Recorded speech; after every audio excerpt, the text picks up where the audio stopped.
Hello and welcome. My name's James Whitcomb. I'm the candidate coach, and thank you very much for joining me today for our Job Seeker Masterclass. This is our most comprehensive workshop that you're attending today. And in this workshop, we're going to touch on all the key things that you need to do when you're looking for work. So, in some of our other workshops, we focus just on resumes or just on cover letters. We run workshops focused purely on interviews and purely on how to give great answers to interview questions. But in today's workshop, we're going to be touching on all of the topics. We're going to be going from the start to the finish of the interview process, and we're going to finish with how you can negotiate a better salary offer. So thank you very much for joining me. It's great to have you with me today. I hope you learned something from today's session. Now, if you've been looking for work for some time, it can be quite easy to, feel quite disheartened throughout the whole process. But throughout my career, and I'm a director at a recruitment agency, I've seen candidates just change one or two things in a small way. And that has made all of the difference.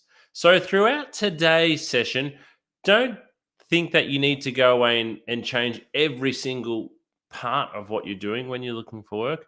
Maybe aim to go away with two or three key takeaways. What are the two or three things that you can take away from today's workshop to go and help you improve your chances of landing a job? Because whether you've been looking for a job for 5 minutes, 5 days, or 5 months, it's always competitive. It is always really competitive. You might have heard recently in the media, reports around the fact that unemployment is low. And that is correct. Unemployment is low. However, regardless of whether unemployment is low or unemployment is high, it is still really competitive when you are looking for work. It is still a really competitive process. And so if you can learn a couple of tips, then that's going to help you on your job seeking journey. All righty, let's get stuck into it. Just before we kick off with a little bit of workshop housekeeping, because I am broadcasting to you live today, if I do drop off the line for any reason, it doesn't happen very often, but maybe once or twice a year when I'm running a workshop, the Wi-Fi drops out or we have a power outage. If something like that happens today, please hang on the line and just wait for me to rejoin. Take lots of notes. As we're going along today and you hear something, perhaps for the first time, I'd really encourage you to make a note of it. And the way you hear something for the first time and the way you receive that message is really powerful. When you hear it for a second or a third time, you can often hear it in a slightly different way. So take notes today and take a note of how something made you feel or your response to it the first time. You can also watch a replay of today's workshop. It will be uploaded to our YouTube channel and you can watch it pretty much instantly from the conclusion of today's seminar. Now, as your presenter today, I do have my presentation screen over here on the right. So if I do look like I'm looking over there a little bit today and reading some of the content or glancing over there, that's because that's where my presentation screen is. Alrighty, so today, what are we going to learn? What am I hoping that you're going to get out of today's session? Well, today we're going to learn the following things. What you need to know before you begin your job search. We're going to look at the importance of mindset and attitude during the recruitment process and how this can have a profound impact. How an effective elevator pitch can make a big difference. We're also going to look at how to get started on creating a great resume. We'll follow that up with cover letters, why they still matter, and how you can nail it. How can you go and nail your cover letter? How to effectively call a recruiter about a job. Interview preparation. We'll spend a fair bit of time today on interview preparation, video interview preparation, and how you can give great answers to interview questions. We'll talk about effective communication throughout the recruitment process, and we'll conclude with salary negotiations. Alrighty, a little bit about me, your presenter, James Whitcomb, before we kick things off. Who am I? What's my background? And I guess why am I presenting to you today? Well, to begin with, I'm a director at Smart Recruitment. We're an award-winning recruitment agency and we have offices in Melbourne, Sydney, Brisbane, and Adelaide. I've been in recruitment since 2005. And over that time, conducted well over 3,000 interviews and over 600 group assessments. I think in that time, I've probably read over 100,000 resumes and 50,000 cover letters and placed over 1,000 people into work. And I launched the Candidate Coach, the platform that we're meeting on today, about 2 years ago, because we wanted our platform for you, the job seeker, that was accessible at any time. Not something that you had to dial in, dial out of, not something that you had to go and physically meet someone. So we kind of timed it well with COVID coming along, and we launched the Candidate Coach in December 2019.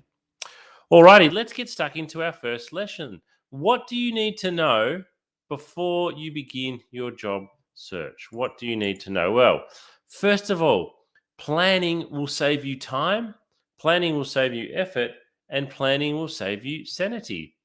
So I want you to have a think. What type of work do you actually want to do? This is often one of the first opportunities you will have when you're looking for work to actually reassess your career. Now, what a lot of people do is they finish their job for whatever reason as an accountant or as a customer service rep, and they go straight back out and apply for that exact same job. But I'd like to ask you the question, is that the type of work you want? What types of, when you were in your actual job, what were the tasks that you enjoyed the most? And what were the tasks that you enjoyed the least? I'd really encourage you to try to find a job that has those tasks you enjoyed the most.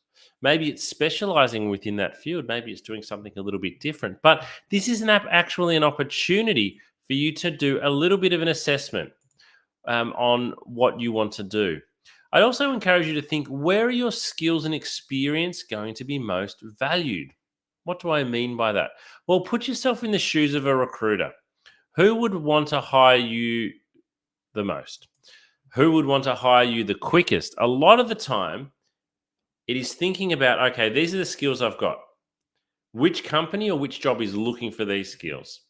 Particularly if you want to find work quite quickly, think about who would be looking for you rather than what you are looking for. So we've got the chance to reassess, but if we're looking for work quite quickly, let's think about who would be looking for somebody like us. And a lot of the time, it's the competitors of your last employer, or it's within that same industry. So what I really want to tell you to do is to stop applying for roles that you're not interested in. Stop applying for roles you're not skilled for or qualified in. It is so easy on the job boards to go out and apply for 100 jobs in a day. It really, really is. Click apply, click apply, click apply. But all that is doing is probably decreasing your chances, to be honest, of getting a job, because you are wasting your time applying for jobs that you're not qualified, skilled, or interested in. All right. Number 2, researching your job market thoroughly will allow you to be a smart and targeted job seeker. What do I mean by researching your market thoroughly? Well, let me ask you a question. How many jobs are advertised at the moment in your industry? If you're looking for a customer service role, there will be thousands. If you're looking for a mechanical engineering job, there might only be one at a time. So before you rush out and start applying, and even if you're not, sit back and take a look. Because if you've only got one job being advertised that you're interested in, you better put in a really good application. Whereas if there are more opportunities available, perhaps you can be a little bit more picky with those that you are applying to. But what's really important here is that you get an understanding on the lay of the land for the jobs you want. Which recruiters advertise your jobs? So if you see one particular recruiter who has 5 different jobs you're interested in, I'd really encourage you to pick up the phone and speak with them rather than just sending off 5 different applications. And my rule is 2 jobs per day. I think you should only be applying for 2, maybe 3, but 2 jobs per day. The reason for that is, as you'll find out today, I want you to put in effort to every application. I want you to customize your resume and cover letter. I want you to research into the company and the position before you apply. So I want you to have a short list of jobs, but you can only apply for 2 every day. Now you might be thinking, oh, well, that's a bit of a waste. I'm really wanting to find work. Well, applying for 2 jobs a day is still 14 jobs a week. It's still 60 jobs a month. And when we get to that point, when we start applying for jobs for several weeks, you can lose track of what you've been applying for. And recruiters want to know that you're aware of what you've been applying for. So 2 jobs per day. Stop rushing out to apply for as many jobs as possible, and let's start approaching it more thoughtfully. Let's be more thoughtful, more discerning in our approach. Uh, and I'm not saying that, one of the things that could be hard is you might go, hey, there's so many jobs I'm interested in. I could easily apply for heaps. Well, I want you to then be a lot more thoughtful about it and say, hey, okay, yes, there's 100 jobs here you'd be happy to do, but which are the top 10 that you'd most want? And then of those top 10, which are the 2 that are the absolute standouts? And thirdly, the way you handle rejection may help you actually land a job. It sounds really silly, but you are going to get rejected a lot, and then you're going to get rejected some more. And some of you attending the workshop today might have been rejected for 6 to 12 months. You might have made hundreds of applications. It is really hard to maintain a positive outlook when that's the case, but if you can do so, it will allow you to move from one application to the next quite easily. Alrighty, how are you feeling today? Let me ask you a question. If you had to pick from this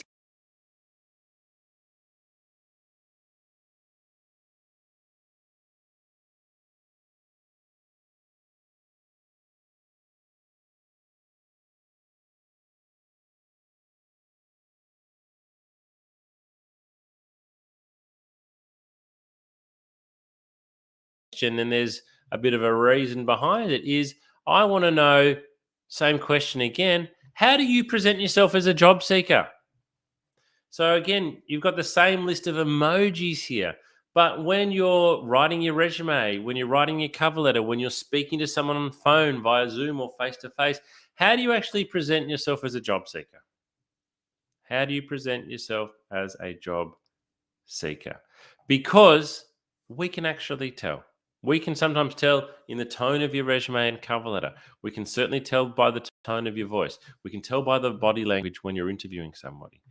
How you present yourself as a job seeker makes a huge difference. So, what you want to have is a job winning attitude and a job winning mindset.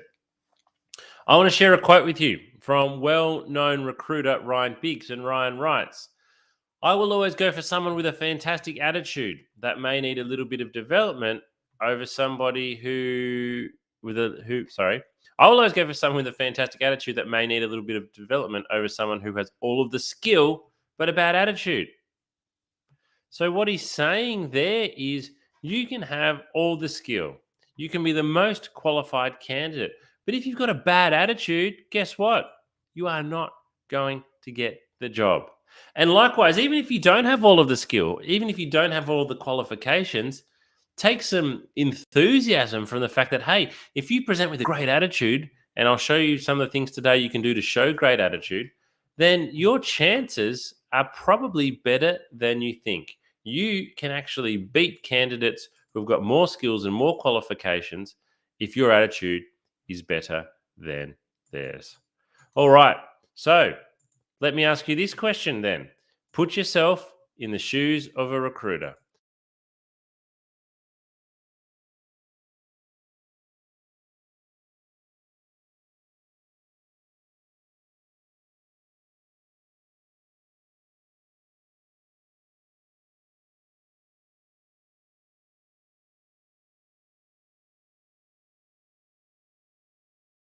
How do we actually show it?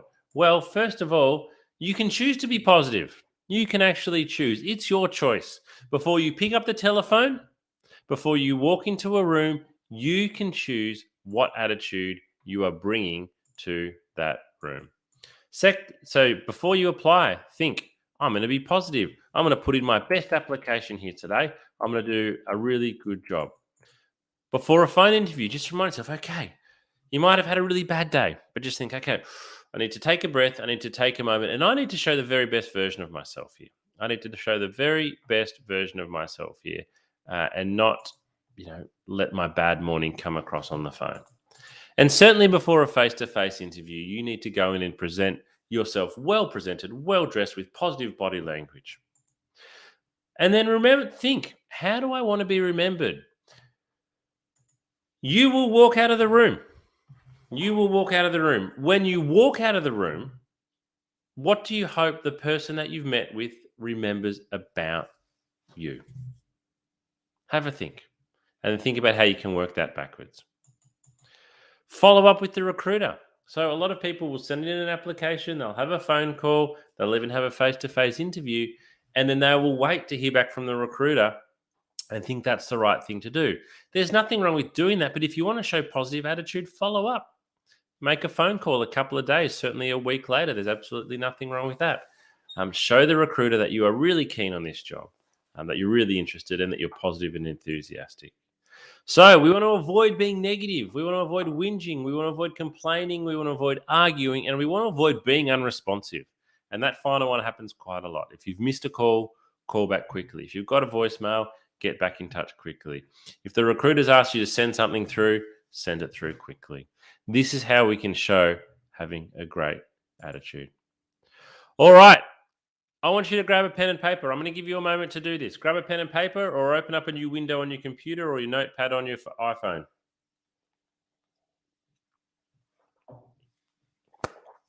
I want you to write down the following.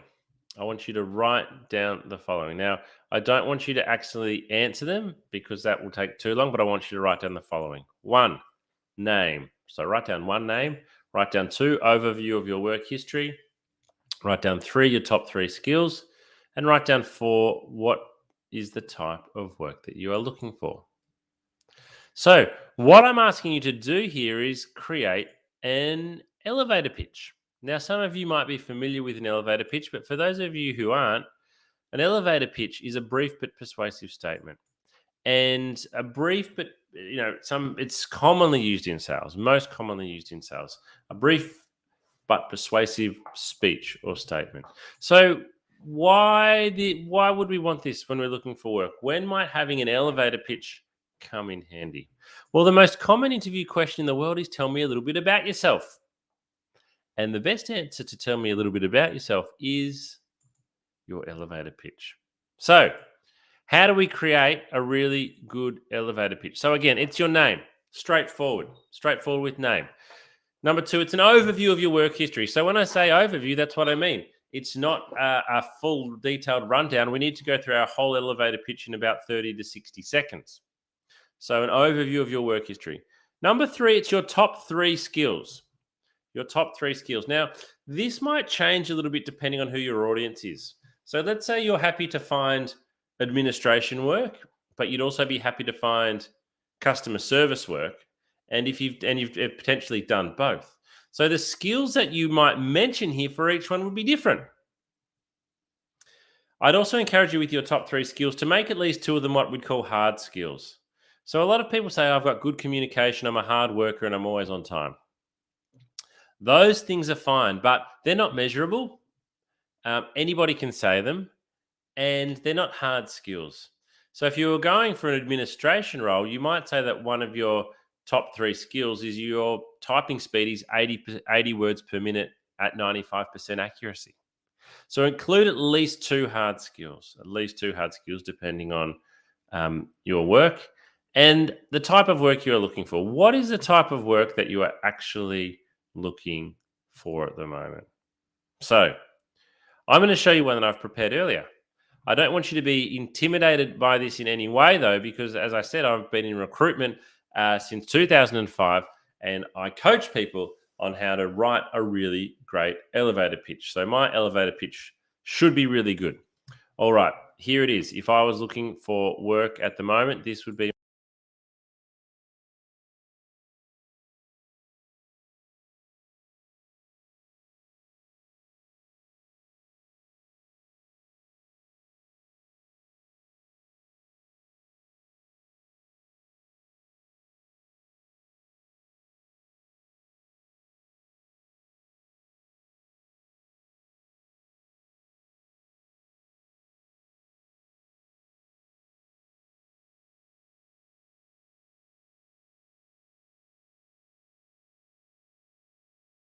Yes, this is a really good elevator pitch because I've practiced it many times. So what I want you to do is to go away and create your elevator pitch. Go away and create it. Write down your answer to those 4 things and then rewrite it several times until you get it to the point where it's as good as it can be. Till it's as good as it can be, till you're really happy with it. I didn't just create my elevator pitch on the first attempt. I rewrote it several times. Once you've got to the point that you're really happy with it, I want you to have several copies. I want you to have a copy saved on your phone. I want you to have a copy stuck on the fridge or on the kitchen bench, maybe a copy printed out in your handbag. The reason being, if someone calls you about a job and says, look, just tell me a bit about yourself to start off with, you're going to think, oh, that's my elevator pitch. And then you're going to think, what is it again? And if it's on the kitchen bench in front of you and you've just got to look down, it can get you started and off you go. And then finally use it. You create your elevator pitch so you can use it. It is a great way. It is an absolutely fantastic way, because when we say to candidates, tell me a bit about yourself, a lot of candidates go, would you like to know about my work, or would you like to know about me outside of work, or a bit about myself? I've been working in finance for 7 years.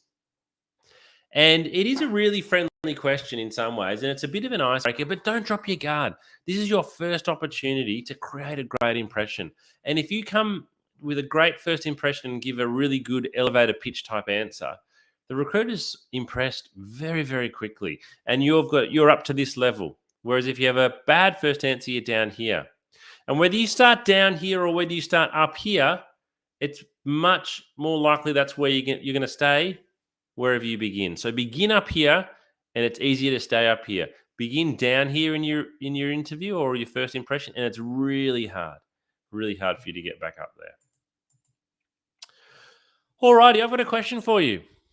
How long do you think a recruiter spends reading your resume? How long? You have spent hours, days, weeks, months, years. Some people's resumes have evolved over time. It might have started 10 years ago, 15 years ago, and then you add each job to your resume. So it's kind of become this document that you work on all the time. You've spent a lot of time on it. How long do you actually think recruiters spend reading your resume? Well, I'm going to give you the answer right now. 7 seconds. Eye tracking study shows that recruiters look at resume for 7 seconds.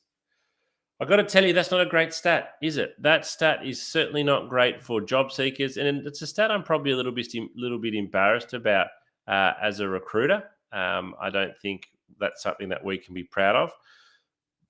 It is important for me to point out that 7 seconds doesn't mean that they stop reading at 7 seconds, but it's at the 7-second mark where the recruiter decides whether or not to keep reading your resume. At 7 seconds, they decide whether or not to keep reading your resume or whether they're going to move on. So we've got a very short period of time here where we really want to impress the recruiter. So we can complain all as much as we like about this stat, but it's not going to change it. So we need to know how to make our resume stand out in 7 seconds. So let's look at this article in a little bit more detail and see what we can learn. So I'm going to read the second 2 dot points here. Resumes that succeeded in capturing the recruiter's attention featured simple layouts with clear section and heading titles. Resumes organized by E or F pattern. I want you to think about a piece of paper with a big capital E or a big capital F. So we've got stuff coming across and then stuff going down the side coming across. They're the ones that did well, especially when they utilize bold titles and bulleted accomplishments. So that paragraph tells us what we need to do. Simple layouts. We need white space, we need headings, and we need bullets. Resumes did not fare well when they're hindered by cluttered layouts. A lack of white space on the page, multiple columns and long sentences. A lack of section or job headers also turned off recruiters, as did text that didn't flow or draw the eye down the page. So your resume, you want to be rich with information, but we need to leave white space. We also need to have headers. We don't want it to be too cluttered, and we want to use dot points and not just big slabs of text. So it's not a great stat, but we can all learn something from it. Okay, I'm going to give you a little bit of an insight into effective resume writing. Today, we're not going to go through a whole resume from start to finish. That's a separate workshop that we run. Keep your eye out for that one. But I'm going to show you how you can get started on it. So first of all, what is your resume? Well, your resume is a factual account of your employment and study history. So when we say factual because it has dates, it has times, it has locations, it has job titles, it has other people's names, it has educational qualifications in educational institutions. So it's basically a whole bunch of facts. But it also needs to highlight your skills and abilities, and it needs to sell you. It needs to sell you. This is my biggest coaching point on resumes, and probably my biggest coaching point overall, is that your resume is a sales document. It needs to promote you. I want you to imagine a billboard. That billboard is trying to sell something. They point out the best features. Your resume is the same. Your resume needs to sell you. It needs to promote you. It needs to say to an employer, look at me, buy me. It needs to have the very best aspects of you on it. Now, recently, my brother sold his property, and they spent a lot of time, getting ready for the sale of the property, and they had a professional photographer came in. And when I looked at the photos of his property, I thought, wow, look at that photo. The photographer has done an amazing job here in capturing the property at its absolute best, showing that, using the camera in the perfect position to capture it at its best. So the photographer didn't do anything false there. There was no lies, there was no trickery, but he took photos from the best positions to really highlight and sell the property. That's what your resume needs to do. Your resume needs to highlight your best skills and your best experience, your best achievement, and your best education. It needs to promote how good you are. It needs to show the very best parts of you, not the worst, the very best parts of you in a way that is easy. As we've seen, it needs to be easy for somebody to see. So my question is, I want you to have a think about it. Does your resume sell you? Do you think your resume is selling you at the moment? Or is your resume a very boring, dry academic document in chronological order that is just a history of what you've done? So, what I want to show you now, again, we can't go through a whole resume today because that would take us nearly the whole workshop, but I want to show you how you can sell your experience, because I think selling your experience, and in particular your achievements, which is what we're going to look at now, is the very best way. This is the very best way for you to sell yourself. So I met with this candidate. So I'm going to share a story with you now of a candidate I met a number of years ago when I was recruiting for a sales role. Now, this candidate got through to interview because she'd been working in sales for a number of years. And that was the main reason why she got through. But this is how she described her experience on her resume. So she was a sales representative from August 2013 to July 2016. So a month short of 3 years. She was a salesperson for the company for 3 years. She sold goods and traveled to meet customers and keep them happy. That's how she described her job on her resume. Now, as a sales recruiter, if you've done 3 years as a sales rep, I'll give you a call, because I know that, that's a good tenure. A lot of people don't last very long in sales. But when I sat down and I met with this candidate and she told me what she'd really done, I was completely blown away. Even though she was a salesperson, she had massively undersold herself on her resume. So I worked with her, and this is what we changed her resume to. So this is the before, and this is the after. So same person, same job. This is it described in a better way. So what you'll see, first of all, we've got 2 bold headings. So we've separated responsibilities from achievements. We've got lots of dot points, short sentences that are easy to read. Now, I've used 9 dot points for responsibilities here. In 2022, that's probably going to be too many. I would probably go more with 6 or 7. But we've separated responsibilities from achievements. Now, I won't read through all those responsibilities. You can cast your eye down there now. But what I really like about this is, by reading the way we've put these responsibilities, it's easy to get an understanding of exactly what she did. Things like this third last dot point here: attend at least 3 new business appointments per day. Salespeople often attend business appointments, but what I really like here is we've used the number 3 per day. 15 per week. That means 60 per month. I've got a really good understanding there of how many appointments she went to. Whereas if she just attends new business appointments, I don't know whether you're doing one an hour, one a day, one a week, one a month, one a quarter. But it's the achievements part here where we really sell ourselves, where we really sell our experience is under the achievements. So this person had been salesperson of the year in 2014, exceeding their sales budget by 21%.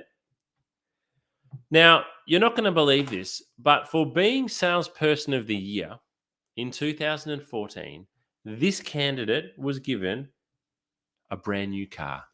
She was given a brand new car for being salesperson of the year. She's the only person that I've interviewed has told me that they have won a car for being a salesperson. That is how good she was at selling. Now, on her previous version of her resume, though, she didn't have this listed. And she's got her other achievements listed there. But the point is, if you don't have it on your resume, the recruiter will never know. You've got to sell yourself. You have got to sell yourself. Now, you might be sitting there thinking, James, look, it's all well and good for sales. Sales, for example, we've got targets, we've got achievements. I've only worked in customer service, so maybe I've only worked in a library. So if you're struggling to think of achievements, let me ask you a question. What were you doing when you ended the job? What tasks, what responsibilities, what duties did you have when you ended the job that you didn't have when you started? Because if you've been asked to do extra duties and responsibilities, you could list them as an achievement. Maybe you've been asked to help train and onboard people. List that as an achievement. Maybe you've been given the keys to lock up the library at the end of the day. You're able to put the security alarm on and do those types of things. If you weren't doing those at the start and you're doing those now, there's an achievement. Maybe all you can think of is, hey, I often get asked to cover people's shifts. Put that down. Put down at least 2 or 3 things. In some ways, it's about showing pride and showing understanding of doing a good job. The other thing I would like to share with you in terms of resumes is how that it's okay to make your resume visually appealing. So we're going to go to a website now called Canva, canva.com. I use a paid version, but what I'm going to show you now is free. And if you go into Canva and type in resume or resume template, what you'll see load up on the screen now is a whole, I'll get rid of my camera.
canva.com. canva.com. You can do most of this on a free account. All right. So my summary for you for resumes is sell your skills, sell your achievements and your experience, but your achievements are the main one. Sell, sell, sell, sell, sell. Make your resume easy to read. And this can be really hard because for a lot of people, we're thinking, oh, how do we cram, so much, I've got so much that I want to get onto my resume. But you don't need to get everything onto your resume. Less is more, and it's the recruiter's role, to ask questions about, filling in the gaps. It should be it should be visually appealing, and it's okay to be bold. Okay, it's okay to be bold and use something like Canva, and it must be tailored for every job. This is so important. All right, this is so important. If you apply for 5 jobs a week, even if they are all the same job title, let's say customer service for argument's sake, they are still for different organizations. The jobs are still slightly different. You can only list 6 dot points, and 2 achievements. Make sure you are listing the things that are relevant to the job. Read the advertisement. What they are asking for in the first 2 or 3 dot points in particular is really important. Make sure you have that on your resume. Make sure you have that on your resume. Alrighty. We're going to move now from resumes to cover letters. Cover letters. And I've got a question for you. I want you to answer this in your mind. Are you submitting a cover letter with every application? Because some recruiters read cover letters before they read the resume. Now, a lot of people enjoy saying, hey, cover letters are dead. I've been hearing the phrase cover letters are dead since I joined recruitment in 2005. Guess what? Cover letters are not dead. They never died. They're still here. At Smart Recruitment, like most places, you can still submit one with every single application. People hate writing cover letters. Not all recruiters read them. I'll be honest there, not everybody reads them. But some recruiters will read them first. Your problem is you don't know who you're sending your resume to. So unless the person you are sending your resume to says, do not send a cover letter, I will not read it, you must submit a cover letter. You can only submit 2 things as a job seeker, your resume and your cover letter. So why would you skip on one? Skipping on one is a huge risk, and I think it's a huge mistake. All right, so let's talk about actually what a cover letter is. First of all, it's very different language to a resume. It's a letter. Think about how you write a letter. You write a letter to somebody. We don't write letters very often anymore, but maybe think even about an email. You write it to somebody. Even if you don't know their name, you are writing your cover letter to someone. So we personalize it. We really need to have done some research here. We should be doing research before we apply for every job, and we can then use that research in our cover letter. And the purpose of this is to show the person reading the cover letter that we've done some research. It sounds like a bit of a game, but we want them to know we've done some research. And we want to include that information in terms of what we've learned on our cover letter. It's only ever 1 page long. The only reason your cover letter would be more than 1 page long is if you are asked to address a selection criteria and it's like 10 points and you're like, can't fit into 1 page. Unless that's the case, your cover letter should only ever be 1 page long. We need to proofread it multiple times. A lot of people proofread for spelling mistakes and they catch all the spelling mistakes.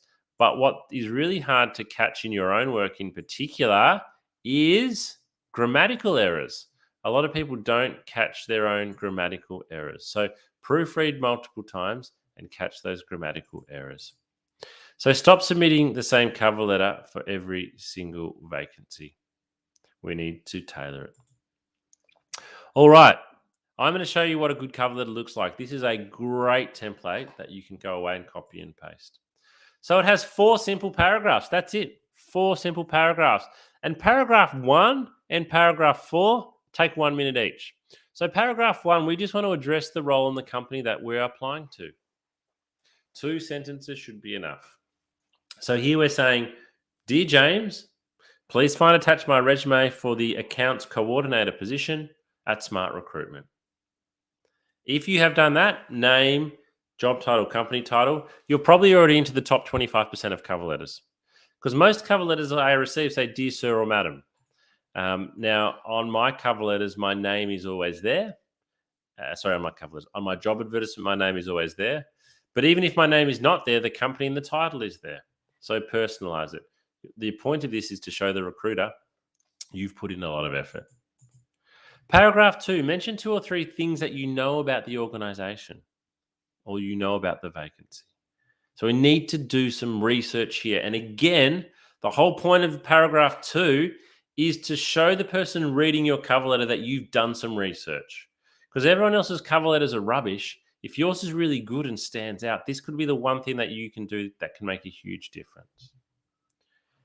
Then paragraph 3, we're going to focus on us. So paragraph 2 is all about the company and the job. Paragraph 3 is on us.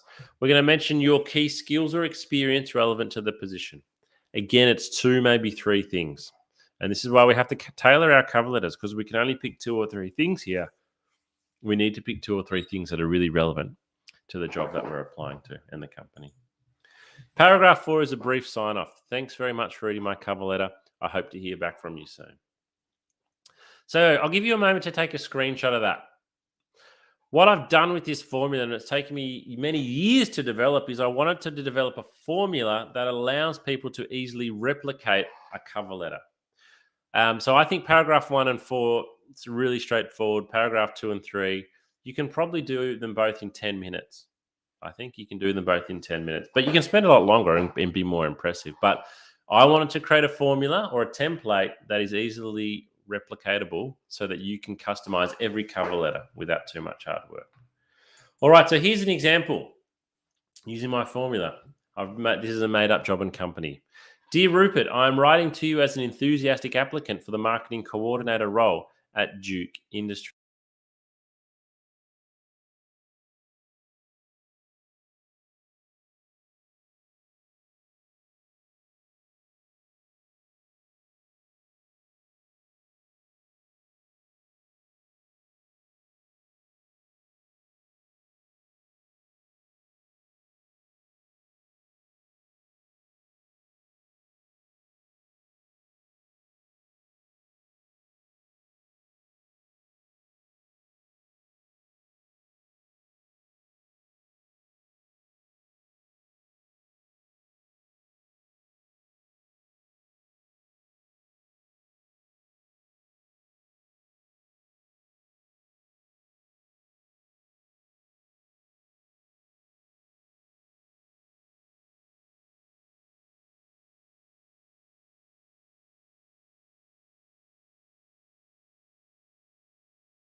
Paragraph 1, up the top here, name, company name, job title.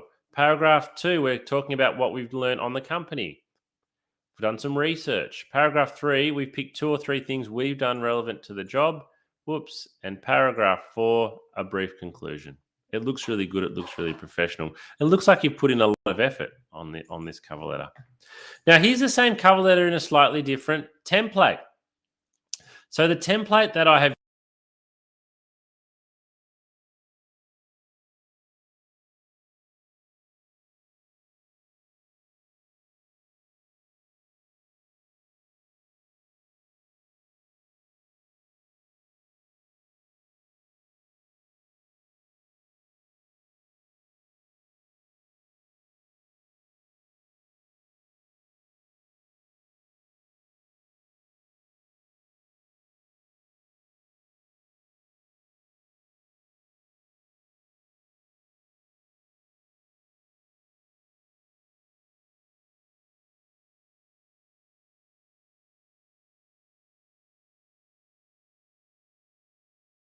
own personal brand.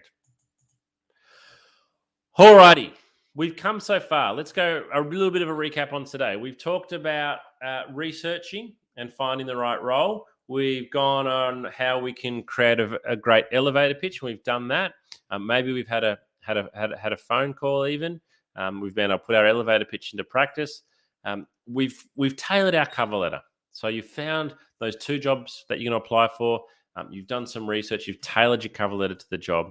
You've created your awesome cover letter as well, and you've tailored that. So you've done a lot of work so far. You've clicked apply and you've sent your resume off. Now what?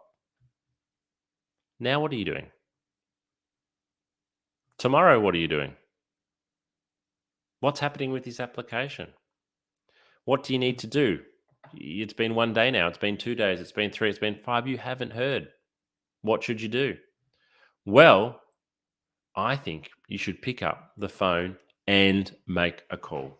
Pick up the phone and make a call within 24 hours of applying. I know what you're thinking. Are you mad, James? Picking up the phone and calling somebody about a job they've got advertising is really scary. It can be really intimidating. But I'm not mad, and you need to be brave. Particularly if you've been looking for work for some time, I would really encourage you to make a well planned and organized phone call. And I'm going to show you how to do it. I want you to consider the following scenario. When I'm in my recruitment office in Melbourne and I sit down and I've got 10 or 12 recruiters around me, they're busy on the phone, they're doing phone interviews, they're reading resumes, they're walking in and out of face to face interviews or Zoom interviews. They've got lots of resumes to read. If the phone rings and they pick it up and say hello, and it's you on the phone, even though they've got 100 resumes to read, guess what? We're speaking with you now. And if you sound organized and if you've got some really good questions, I might bring up your resume while we're speaking. So I'm not looking at those 100 resumes anymore. I'm looking at your resume. And what you're actually doing here is if you think everyone's getting 7 seconds of resume exposure, but if you can speak to the person on the phone, you might get 3 minutes, 5 minutes, 20 minutes. You are significantly increasing your exposure. Now, exposure doesn't mean you're going to get a job interview or get a job. What it's going to mean, though, is you get a lot more consideration. And it also means that assumptions or incorrect assumptions might not be made. So I'm not mad, and I'd really encourage you to be brave. But what we cannot do is make a bad phone call because our exposure then will have a bad outcome. So this is what we need to do. How do we effectively call up a recruiter about a job? So first of all, we need to know the name of the person we're wanting to speak to. And we need to expect them to answer the phone. This sounds really silly, but a lot of people say, I never can get a recruiter on the phone. When they do answer, the candidate's like, sound organized. Think about your first impression. If they don't answer the phone, the first call, leave a voicemail. What I would then encourage you to do is to continue to call back once or twice a day, but only ever leave one voicemail. Only ever leave one voicemail. Ideally, you're just hoping to catch them when they're sitting at the desk and they pick up the phone. Number 2, we need everything printed out in front of us. So we want resume, cover letter, job advertisement, elevator pitch. We want it all laid out in front of us. The reason being is you're going to feel nervous. And when the recruiter asks you a question and you're not really sure, if you can just look down and you can see your elevator pitch or you can see some of your skills written on your resume, it's really going to help you. You want to be familiar with the position, familiar with the advertisement. You need to have done your research. So we've talked about this with your resume and your cover letter. You need to have done your research, okay? And you want to have those notes in front of you as well. You want to be clear to the recruiter with which role you're referring to. Some recruiters might be sitting over 50 different vacancies, from recruiting a CEO to a marketing manager to a sales operations person to a data analyst to a chemical engineer to a mechanical engineer, a Java programmer, a nurse. Could be recruiting all these jobs. So you need to let the recruiter know early on, I'm calling up to discuss the occupational safety vacancy. Let them know early on. Now, this is the most important point. Have 2 or 3 questions prepared and written down in front of you and practice them before you call. Actually, I'm going to change that. I'd say have 5 questions written down just in case 2 or 3 of them get answered and you don't get to ask them. The purpose of these questions, though, is to do 2 things. 1, to help you show off, sell yourself, but 2, to show you've done a lot of research. So go onto the company website, go onto their careers page, go onto their social media, look through the annual report, write down 5 questions. And so when you're on the phone and you call up and the recruiter says, hello, it's James speaking, you can say, hi, James, I've just applied for the occupational safety role. I've got a couple of questions. Do you mind me asking? And the recruiter will probably say, sure, what are your questions? Now, if you ask a couple of great questions here, I guarantee you the recruiter is going to go, oh, that's a really good question. They're thinking, this candidate's done their research. I don't actually know the answer. This candidate's really done some research into the job and the position. They then start thinking of you very, very differently. They start thinking of you very highly, very quickly, just because you've asked a couple of well-prepared questions.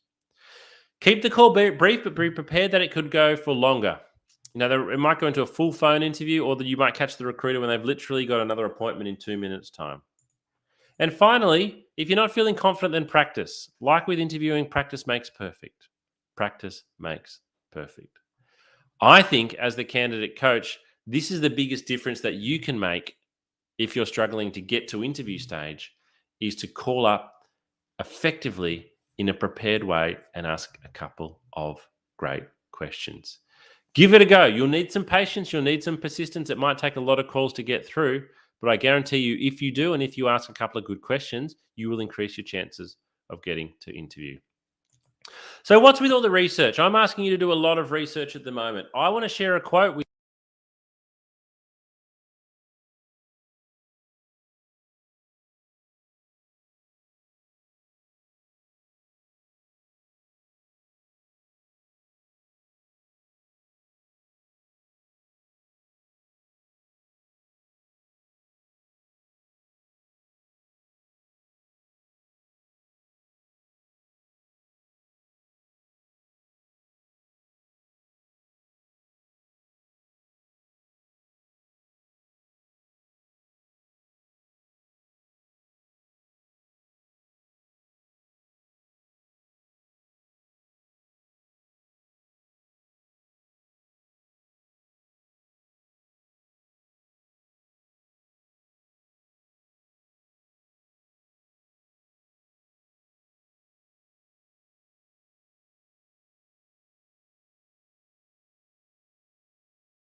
of your application. So you are competing against candidates who will do a lot of research.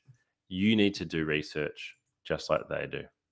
So when do we research? Well, even before applying, we need to go to organizational websites, careers pages, Google the organizations. But for bonus points, see if you can find something in the news. See if you can find something that's topical, particularly if it's a really large organization.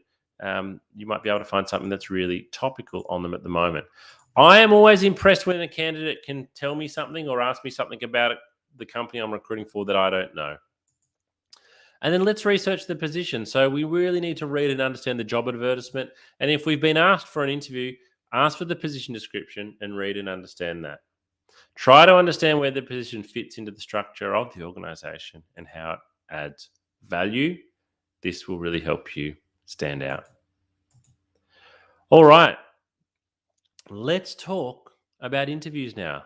So let's take a moment again to pause. Let's go back to the start. We've done the research to find the jobs. We've applied for 2 jobs per day. We're tailoring our resume and our cover letter before each application. We've followed up with a phone call, and guess what? That phone call has turned into being invited in for an interview. So again, it's building blocks here. It's going through the process. But it can feel like a lot of work, and we're only at the interview stage. So we need to keep going. So how are we going to present ourselves at interview? Here's my emoji board again. You probably know the answer by now, but we need to present the very best version of ourselves when we're going to interview. So we don't want to turn up for interview and show ourselves at 50%. We don't want to turn up for interview and go, even if we're feeling rubbish, we've had a bad morning, we've had a fight with our partner, we're upset about something, we've got to leave that all behind just while we're in the interview room. Because if you show yourself at 50%, you're not going to get the job. And the recruiter can only base their decision on you at 50%. But if you can show yourself as close to 100% as possible, then you're giving yourself the best chance of getting the job. So how do we actually present the very best version of ourselves? Well, first of all, practice is absolutely key here. Practice, practice, practice, because that helps to give you confidence. We need to mentally prepare for what is going to happen. We need to tell ourselves that we're going to get nervous and that getting nervous is okay. And we need to give ourselves plenty of time. Give ourselves plenty of time. The one thing that ruins everybody's plans when it comes to performing well at interview is running late or running just on time, and it will stress you out big time.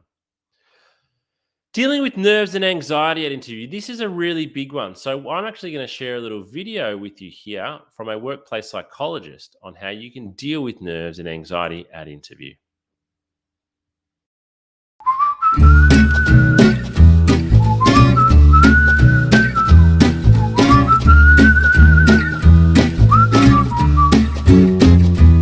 Thanks for joining us at the Candidate Coach, Dr. Barker.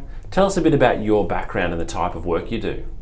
I am Dr. Sarah Barker. I'm a clinical psychologist. I've worked in workplace mental health with Black Dog Institute for the past 7 years.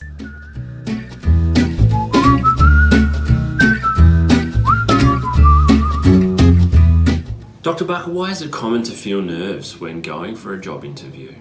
We commonly feel nervous, and I would say most people feel nervous when going for a job interview because we feel a lot depends on it and that we're going to be evaluated as well. So nerves are a very, very common response. It's really important to remember that the person who's doing the recruiting also feels nervous as well because they want to get the right person, and they're also aware that they're expecting people to come in feeling nervous as well. They know that that's a common human experience.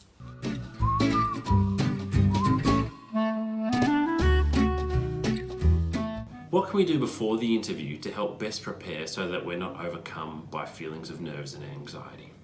To best prepare ourselves to avoid some of those feelings of anxiety and nerves before an interview, firstly is to accept, I think, that they're going to be there. And actually, a few nerves are actually helpful. They help us give our best performance, give our best answers, think the best on the spot. So accepting that there's going to be a level of nerves is okay. But I think also probably an hour beforehand or the morning before the interview, really practicing some breathing strategies, whichever is your favourite breathing strategy, to calm those nerves down, calm the system down, calm the breath down, and allow your body to relax as much as it can into the interview. I also think preparing answers and having a practice in front of the mirror of some likely answers that are going to be, or likely responses to questions that are going to be asked can be very, very reassuring, because often the questions we predict are there. And even on the internet, there are usually lots of questions for any job that are typical questions that you can then prepare a brief response reflecting on your experience beforehand. So it's not such a test in the moment then, because you've got some preparation behind you. The other thing I think too is reminding yourself, I've got this far and this is a good thing. And they're interested in getting to know me. I'm also interested in getting to know them, and concentrate on the relationship too and enjoy the relationship as much as you can. They're usually going to try and put you at ease so that they can see how you respond as well.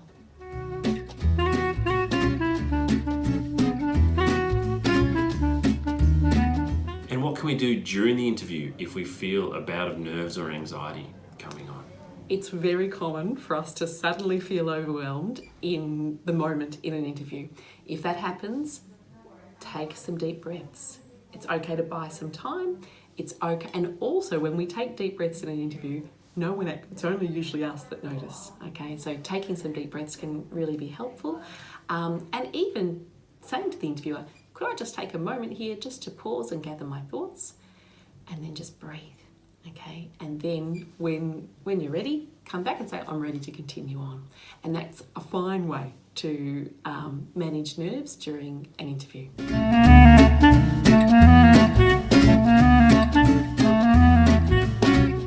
One tip that I think is a really useful one is to have a practice of your responses to the likely questions in front of the mirror. Something you might notice is that the questions you're feeling more confident about, you'll smile more, you'll be more relaxed, you'll, strut your stuff a little bit as you respond. You'll notice too, the questions you feel less confident about, you might stop smiling or your face might change. Those questions are the ones you need to practice a little bit more at, and remind yourself of your confidence with that, or prepare your answer so that you do feel more confident, because your face will actually tell you in the mirror, and that can be good preparation for the actual interview of knowing where to where to focus on in feeling more strong in your responses.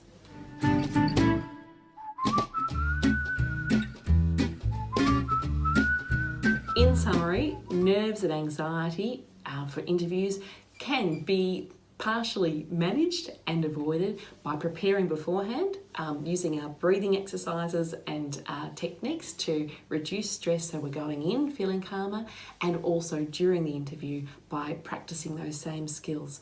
Often when we're nervous, we stop breathing or we breathe very shallowly. So if we start noticing ourselves doing that, really being conscious of our breath and paying attention to it and allowing that to carry us through.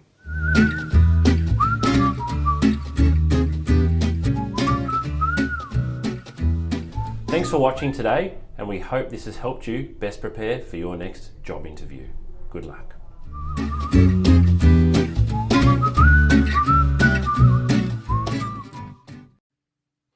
Alrighty, hopefully that video from Dr. Sarah Barker and those tips can be really practical if you really do struggle. All right, let's pretend we've got a job interview tomorrow now. Let's pretend we've got a job interview tomorrow. What do we need to do? Because the preparation certainly starts well more than a day before. But if we had a job interview tomorrow at 10 a.m., what do we need to do on the day of the interview? So there's several things we need to do. We need to make sure we know how we're going to get there. As I said before, the best plans, the best preparation will all be wasted if you arrive late or even if you're rushing to get there on time because you're going to feel stressed and anxious. We want to make sure that our clothes are ready the day before, not waking up in the morning and doing it that day, because what if you pull out the shirt or the pants that you're planning to wear and you discover they've got a coffee stain on them or they're ripped or the iron's not working? Get your clothes ready the day before. Likewise with the shoes and likewise with printing everything.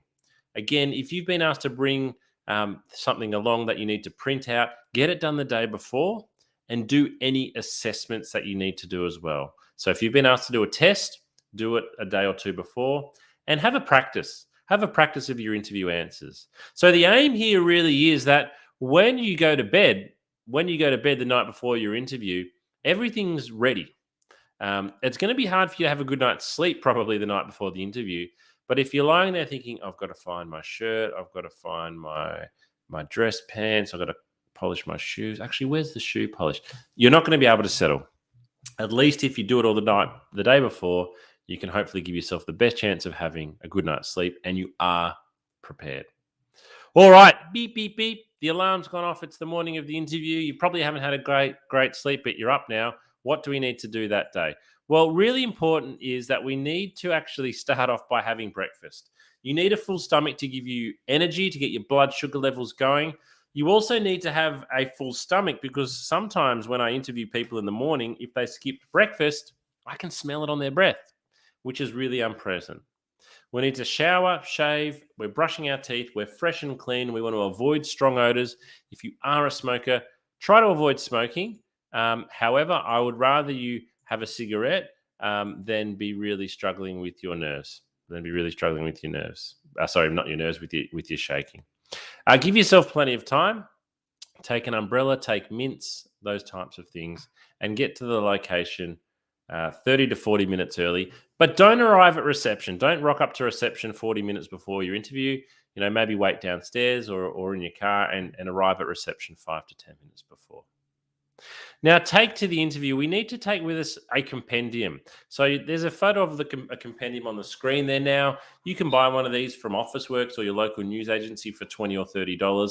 And by taking this along, you look really professional. Looks professional having this under your arm. I always take a compendium to any business meeting I have. I also take a compendium to any interview. But as well as looking good, it has a practical application. So everything listed below there, you should have in your resume. We want copies of our resume, cover letter, and elevator pitch, just in case. We want some questions written down, a bit like when we're making the call. Let's take some questions we can ask, and yes, you can do this. We want a copy of the ad. Always take along photo ID and payroll information, even if you haven't been asked, just in case when you get there, the recruiter asks you if you've got it and was expecting you to have it, even though they haven't asked, and anything else. So use a compendium. Take this along with you. All right, video interviews. That's what's happening at the moment. How do we best prepare for a video interview?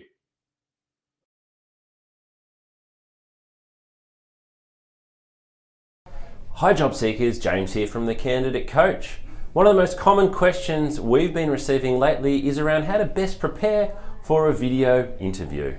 Due to the circumstances over the last 12 to 18 months, video interviews have become the most common way of meeting a candidate, replacing the in-person, face-to-face interview. So here are my top tips for what you need to do to make sure you are best prepared and presenting yourself as well as you possibly can when your interview is over video. So there's four main things that you really need to consider. The first thing is camera height. This is the biggest mistake that a lot of people make, is getting the height of their camera wrong. If you've got a laptop, for example, that is sitting on a desk, you need to lift it up. The camera should always be at eye height. You want to imagine the lens of a camera is the eyeball of a person. So if you are looking down at your laptop or your phone, it's going to look back up your nose. So keep the camera positioned at eye height. One of the great ways to do that is to buy a tripod, something like this. So if you don't have a tripod, it's well worth going out and spending the money. Here's another one that I've got here. This one in particular I find to be really, really good. These have both got lights which help, but this one here, you can adjust it to a full standing height if you like. And it's available for not much money from a retail store. The second thing that is really important is the lighting. So having the light shining on your face. You don't want to have light shining from behind you because that creates a lot of glare. So have the light shining on your face, sit with a window facing you so that you are looking nice and clear on camera. The third thing is audio. You need to be in a nice quiet space so your voice comes across clearly, so that you don't have to yell, so that the sound is not distorted. If you are using a laptop, make sure you check about the sound direction. Some microphones only record from directly in front, and if you tilt your head sideways, the audio quality can go down quite significantly. And the fourth thing is, remember to show some personality with video interviewing. A lot of people speak to a camera in a different way that they speak to a person. So again, look at the lens of the camera and imagine you're speaking to a person. Smile. Talk with your hands if that's what you do, but don't look around the room. If you're nervous, don't look down at your hands. Look at the camera and give an answer as if you were giving it to a person. This can be challenging, particularly if you are being asked to record answers and there's not actually a person that you are speaking to, but personality definitely comes through on video, so make sure you show yours. And with everything, practice. If you're not sure how you're going to present, or you think, I don't think this is going to work really well, set up your camera, hit record, and just speak to the camera. Talk, see how you look, and practice several times. This is going to be the new norm, or not the new norm, it is the norm for quite some time now, so it's really important that you understand how to best prepare for video interviewing. Good luck.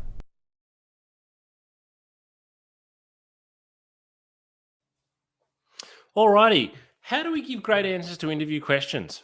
How do we actually give great answers to interview questions? This is one thing that job seekers, in my opinion, really don't like practicing. We don't like practicing giving answers. We might spend hours and hours and hours on our resume and cover letter and LinkedIn profile and other things, but we're really reluctant to spend a lot of time practicing interview answers, sometimes because we don't know whether our answers are good or not to begin with. So let's have a look. How do we give great answers to interview questions? Well, for behavioral-based questions, we're going to use the STAR technique. So the STAR technique is extremely common. You might have heard of it before. You can easily go and look up what I'm going to show you today. But because not everybody does, I want to share this with you. So the STAR technique, S-T-A-R stand for something. So it's a method of answering questions that's comprised of 4 steps. S is for situation. We're going to describe the situation and when it took place. T is the task. Explain the task and what was the goal. A is for action. Provide details about the action you took to attain this. And R is the result. We want to conclude here with the result of the action. So what actually occurred? Now, behavioral-based questions will often be, they will start with, can you give me an example of, or can you tell me about a time? What we're looking for here is we want to see, that's why it's called behavioral-based questions. We want to see what behaviors, what characters, what traits you've got, and how you handle the situation. Some behavioral-based questions will allow you to shine. They'll allow you to sell yourself. So it might be, tell me about a time when you provided great customer service. And if that's the case, you can use the STAR technique to talk about a time you created great customer service. Or there might be a question, tell me about a time you worked in a team when the team didn't get along. Tell me about a time when you dealt with a customer who was unhappy. So just because the question is asking you for a circumstance that wasn't great doesn't mean that you can't give a great answer. So let's go into detail with the STAR technique then. So the S, we want to set the scene. Set the scene of the story by giving the context and the background of the situation. If you're asked about teamwork, your response should include the project details, who you were collaborating with, when you undertook the project, and your location at the time. So what a lot of people do here is they skip through too many of the details too quickly when giving an answer. Candidates generally feel that they need to answer questions quickly, whereas we would like you to set the scene with the situation. Task, we need to describe your exact role. Your exact role. What was it that you did in the situation? We want to make sure that the manager knows what you were specifically assigned to do rather than what everyone else did. So for S for situation, you can talk about where's the team, but T for task is about you. All right, A is the most important part of the story. This is the action. So here you explain how you handled the difficult situation or you conquered the problem. Say whether you did it alone or together as a team. What you're trying to communicate is your assessment of the situation and your response to the problem, as well as how you got the team involved. So what did you actually do here? Share as many details as possible, as it says, so the interviewer can follow you. As you do so, avoid acronyms and avoid company-specific jargon. And then R is the result. So what happened? What was the conclusion? Close the story by stating the positive outcome of your actions and what lessons you learned. If possible, quantify the results and show the effects of your actions. Examples may include a 10% increase in sales, getting repeat business, or saving your team 5 hours of work in a week. So let's have a look at an example here. So this is an example for a nurse going for an interview for a nursing role. And the nurse is asked, describe a time when you handled a difficult situation at work. How did you react? So, situation. In my last as a night nurse, one of my colleagues quit after securing a job with a top private hospital. Though I was managing a ward full of patients, task, I was assigned to this one patient who didn't want to be admitted. He wanted to bolt out of the room. I made myself available. This is the action. I made myself available to the patient, discussed with him the reason he was being admitted, and assured him he would receive 24/7 attention and good care. The patient finally calmed down and agreed to spend the next 3 days under observation. And the result in purple was he was discharged on the 3rd day. And the wife personally thanked me for handling someone she knew to be extremely stubborn and difficult. So S is in red, task is in blue, action is in green, result is in purple. That's how we use the STAR technique. All right, let's say we're out of the interview now. So we don't actually finish with what we're doing in terms of our interview process. I'd really encourage you to email the recruiter, thank them for their time the following day. And if you've been asked to do anything, this is really important. If you have been asked to do anything, you might be asked to send through your reference details. You might be asked to go and complete a test. You might be asked to send through an example of some work. Do it straight away. The clock is ticking. The quicker you do it, the more impressed the recruiter will be. Be responsive. Be responsive here. Alrighty, so we're getting towards the end of today's workshop, but what I want to talk about is how to actually negotiate a higher salary offer. Let's say there's a hypothetical situation. You are hoping for $60,000. $60,000. You've been offered $55,000. So you've got a decision to make here. You've got 3 choices really. Accept the 55, decline the 55, or try to negotiate the 55 up towards 60. So when we're negotiating salary offers, in many ways, what we're really saying is, show me the money. We are wanting more money. We need to be able to ask, though, in the right way. So first of all, before we even ask, we need to do our research and find out, is this a negotiable salary? If you are applying for a job, for example, at a government organization, it's not negotiable. If you are applying for a customer service role in a bank and there's 500 people already doing that job, the salary is not negotiable. So if you try to negotiate a salary that is fixed, you are going to look foolish. We also need to do our research to know what is the market rate for the position. So it is all well and good that we want $60,000, but what are the other jobs paying? Are they paying $60,000? Or is actually $55,000 actually what the market is paying? We need to do our research before we negotiate. We then need to build a case. So we need to show what we are talking about. So what we would do is, first of all, we would always be very grateful. We would say, thank you very much for the offer of $55,000. I enjoyed the interview and I would love to accept this offer. However, I'm really seeking $60,000 and this is why.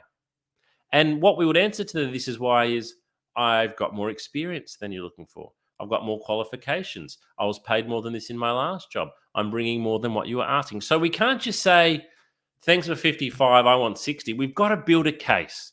We've got to show that we know what we are talking about and why we want that money. And we need to demonstrate why you are worth more than the offered salary.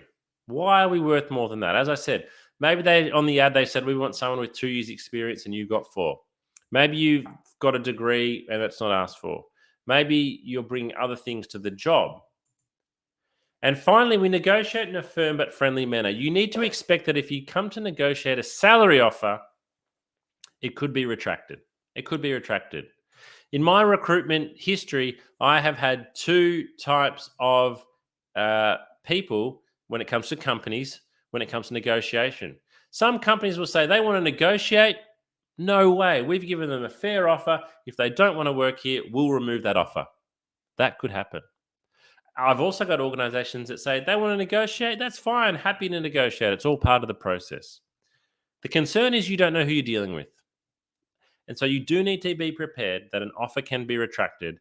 And if, the impression sometimes that you can easily give when negotiating a salary offer is that you aren't grateful. Sorry, not that you aren't grateful. Well, you aren't grateful and you're just not sure on the job. Now, if you are still wanting more assistance with your job seeking, can I really encourage you to go to your candidate coaching platform and check out all of these resources that you'll see on your screen there now. We've got video coaching, resume and cover letter templates, interview questions, online practice tests that you can take, checklists, articles, advice for executive candidates, mental health support, more of our live workshops advertised, and this is all available to you for free on your candidate coaching platform. Before I go today, we would love your feedback. We would absolutely love to hear from you. Please, if you can take a moment, whoops, wrong screen there. If you can take a moment,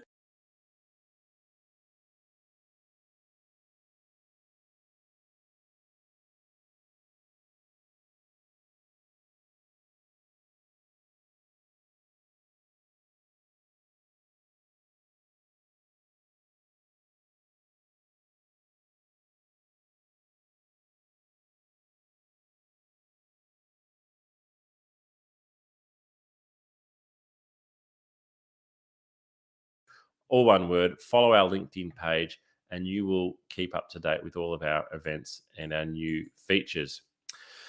Finally, we're going to finish today with this video. I really want to thank you for joining me for this workshop today. Our final video is potentially our most important thing that you're going to see today. We're going to hear from Dr. Sarah Barker again on how you can look after your mental health when you're looking for work.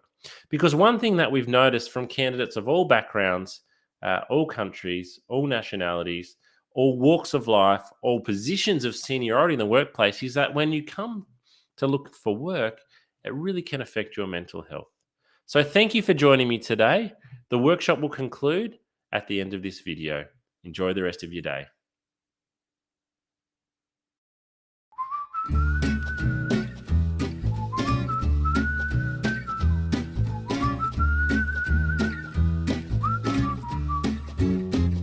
If you're not feeling terrific horrific at the moment and you feel like your mental well-being has taken a little bit of a dip, please remember this is not going to last forever. There's lots you can do to manage your mental health and get back on top of it.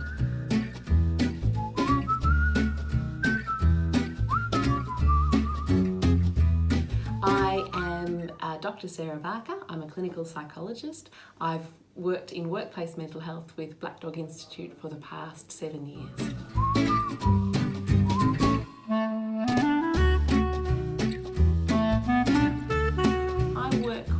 A lot of adults and young people, mainly with anxiety, depression, trauma as well, a range of issues, and many who are looking for work and undergoing that process of trying to find employment.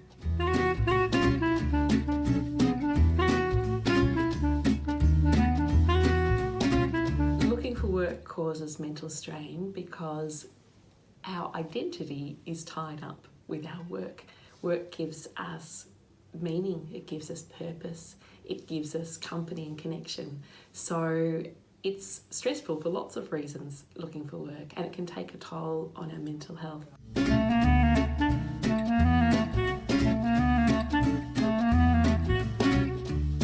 It's really important for us to be aware of the signs that our well-being and our mental health might be dropping. Probably the biggest sign is changes in behaviour. So that might be changes in the way we're thinking or talking to ourselves. We might be saying things like, who would employ me? I'll never get a job. We might be really down on ourselves and really hard and critical on ourselves when normally we're not so hard and critical. We might also, in our relationships, change our behaviour. We might be more snappy or more irritable with people that we love, that normally we might be a little bit irritable sometimes, but not irritable in that way. Losing interest in things that usually sparked us and ignited us and gave us joy. So perhaps usually we like walking the dog and suddenly we start thinking, I can't be bothered walking the dog today.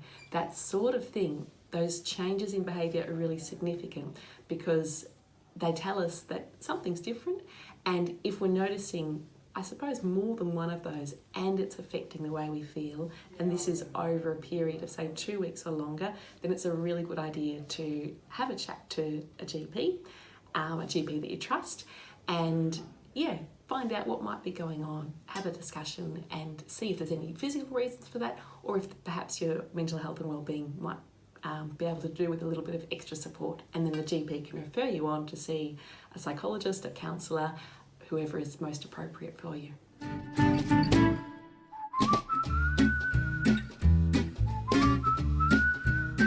There are so many great things you can do to look after your mental health when you're looking for work, and it's really important that you do. My very top tip would be really talking kindly to yourself and being compassionate with yourself.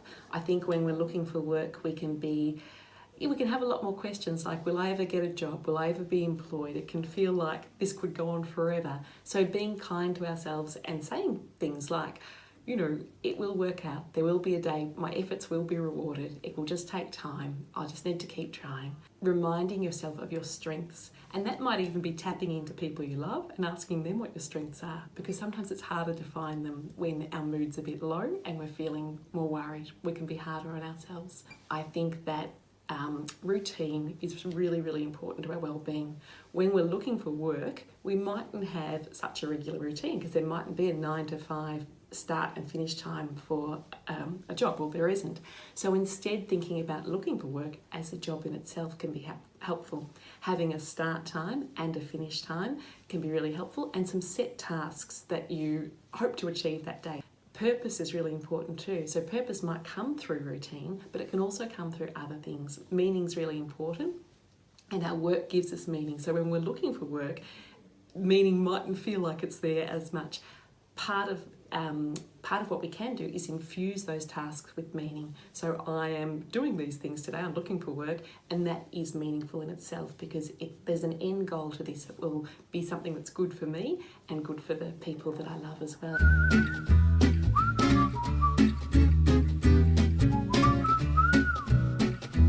Some excellent resources for looking after well-being when looking for work are the Headgear app. The Headgear app is free, it's evidence-based, it's developed by Black Dog Institute, and it is fun to use. It uses mindfulness, so a technique to really help us relax and reduce physiological arousal, which can often occur when we're feeling anxious. It's got a 30-day challenge, which is just short, bite-sized little challenges to extend your well-being and grow your well-being, and that can be really extra important when we're looking for work. There are also some really terrific resources available through the Black Dog Institute. One of them is a beautiful self-care plan that encourages you to think about your top coping tips, the things that personally work best for you, that are positive coping strategies. Another really good resource is through Beyond Blue, and they've got some excellent resources to look after mental health while looking for work, and also when people are recently out of work as well.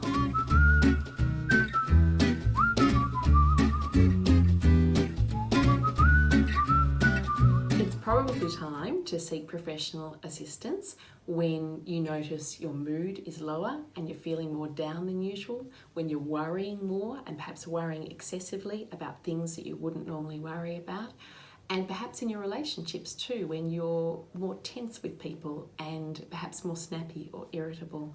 All of these are signs that perhaps our mood is not in the greatest space and our well-being is not in the greatest space, and that it can be a great idea then to chat to your GP, who can then refer you to an appropriate person to help you strengthen your well-being.